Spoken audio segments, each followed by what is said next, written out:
supuesto se puede modificar. Esa es la propuesta del Ejecutivo, pero sí le pega muy fuerte a la Secretaría de Turismo. También una reducción de 44% en los recursos para la Oficina de la Presidencia de la República. Va a tener 919 millones de pesos, cuando tuvo 1.570 millones en este año, el primer año de gobierno de Andrés Manuel López Obrador. Le tumban en el presupuesto a la Secretaría de a la Presidencia de la República 651 millones de pesos. No habrá recursos, por supuesto, para el avión presidencial. Se reduce el presupuesto en áreas clave como apoyo a las actividades de seguridad y logística para garantizar la integridad del presidente. La Secretaría de Desarrollo Agrícola, Territorial y Urbano, la SEDATU, también está entre las dependencias con más recortes. Los recursos pasarán de 19,000 millones de pesos en 2019 a 11,000 millones de pesos para 2020. Y bueno, le sigo. El presupuesto de la Secretaría de Energía, en cambio, se va a duplicar. Va a pasar de 27,000 millones a casi 49,000 millones. Ahí está, por supuesto, el cálculo del tema de la refinería de Dos Bocas y demás. Pemex será una de las entidades cuyo presupuesto será el más favorecido en 2020. Un gasto programable previsto de 523,000 millones de pesos contra los 465,000 millones de 2019. Pues sí, porque o le meten dinero a Petróleos Mexicanos o se convierte en lo que dice la calificadora Moody's, en un ángel, ¿cómo dijeron hoy? En un ángel caído, ¿no? Caído. Así dijo, sí, si Pemex no logra mejorar su capacidad de financiamiento y alcanza un crecimiento moderado en la producción, etcétera, no se podrá frenar la reducción de la calificación crediticia, es lo que dice Moody's, ¿no? En fin, está la cosa fuerte. Pensiones y jubilaciones se comen casi 1 billón de pesos de los 6.1 billones del presupuesto. 1 billón para pensiones y jubilaciones. ¿Cómo la ves, José Antonio?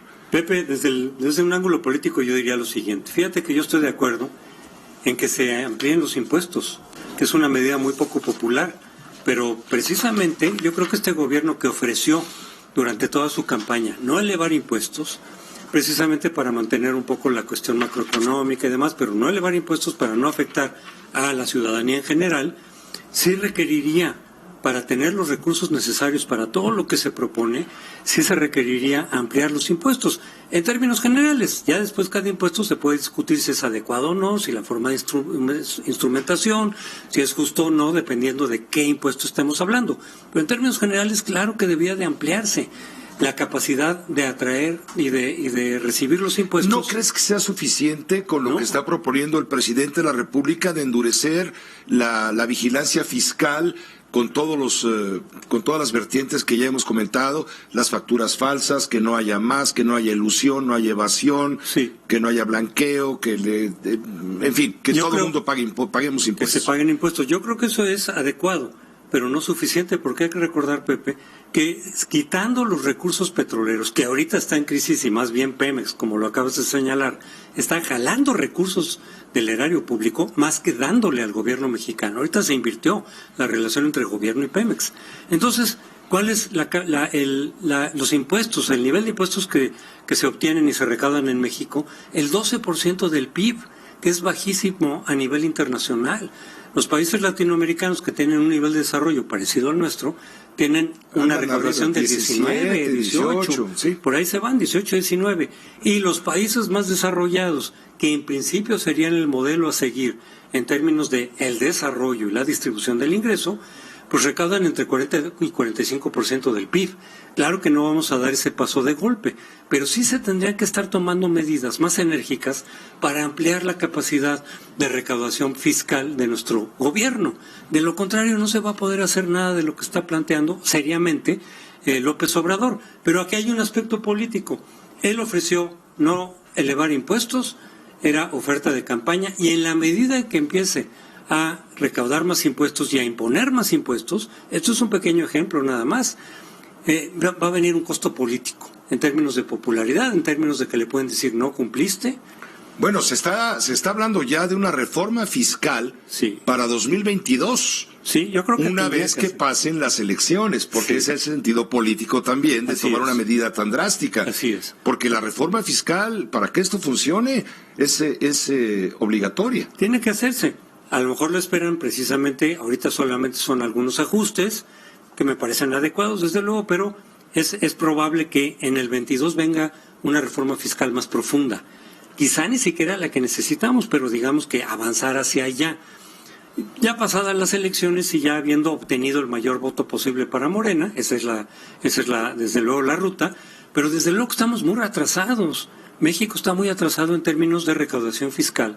Y un gobierno sobre todo de izquierda, que pretende avanzar en términos de desarrollo, en términos de igualdad social y de distribución del ingreso, claro que requiere más impuestos, no menos. De tal manera que ahí hay un autolímite que se puso López Obrador en sus promesas de campaña de no elevar impuestos, porque es muy impopular, desde luego. Entonces en las campañas nadie ofrece como oferta de campaña elevar impuestos, pero sí tendría que ahí revisarse ese asunto, porque si no nos vamos a quedar rezagados y todo eso que está ofreciendo López Obrador, que ojalá se cumpla en la medida de lo posible, no se va a poder hacer solo, independientemente de otras variables, solo por la débil recaudación de impuestos que tenemos en México. Repito, 12% del PIB frente a 19 de los países latinoamericanos y 40 de los desarrollados. Pero hay otro punto del presupuesto, de esto que presentó Hacienda, que yo quisiera destacar, Pepe, es el pronóstico de crecimiento. En este año Hacienda está diciendo que vamos a crecer entre 6 y 1.2. Un 0.9% en promedio. Entre 0.6 y 1.2. 0.6 y 1.2, 0.9 lo promediamos. En promedio. En 2019. Que ya quedaría no por llega abajo. al 1%. Ni siquiera al 1%, a menos que sea el tope del 1.2, que sería el escenario más optimista, pero que es poco probable. Entonces se va a quedar corto la proyección que hizo López Obrador y que ha estado apostando y diciendo que por encima de cualquier pronóstico de banqueros, de financieros, de analistas, de calificadoras, íbamos al 2%. Difícilmente se va a lograr y por eso es que él mismo cambió el discurso empezando a decir que eso no es lo importante, sino otros elementos. La distribución, el desarrollo. Pero viene también la proyección de la propia Secretaría de Hacienda hacia el año que viene y lo ubica entre 1.5 y 2.5, que en promedio sería un 2%. El 2% en el mejor de los casos, que sería lo que apenas recuperar lo que habíamos estado creciendo. Hay que recordar que en todo el periodo neoliberal, con alzas y bajas como ocurre siempre, pero el promedio en todo el periodo neoliberal fue del 2.4%. Bueno, apenas nos aproximaríamos el próximo año a un 2%.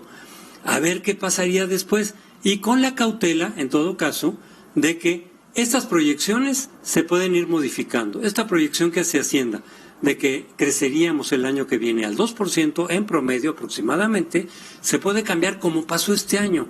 Recordemos que el año pasado, cuando iniciaba este gobierno, las proyecciones que hacían los diferentes actores económicos y calificadores y demás estaban en el 2.3% y le fueron bajando a partir de que de las malas decisiones que tomó López Obrador en materia económica, empezando por el aeropuerto de Texcoco, pero no solo, sino en varios otros puntos. Entonces van recalculando y ya ahorita es muy bajo lo que se piensa crecer para este año. Entonces, esta proyección de Hacienda del 1.5 al 2.5 puede ir cambiando si López Obrador no toma buenas decisiones, si no logra generar la confianza necesaria a los inversionistas, que hasta ahorita no lo hemos visto, para que efectivamente venga mayor inversión. Y una mala señal, retomando en este sentido, retomando lo que nos dijo nuestro amigo Luis Miguel, es la baja inversión pública.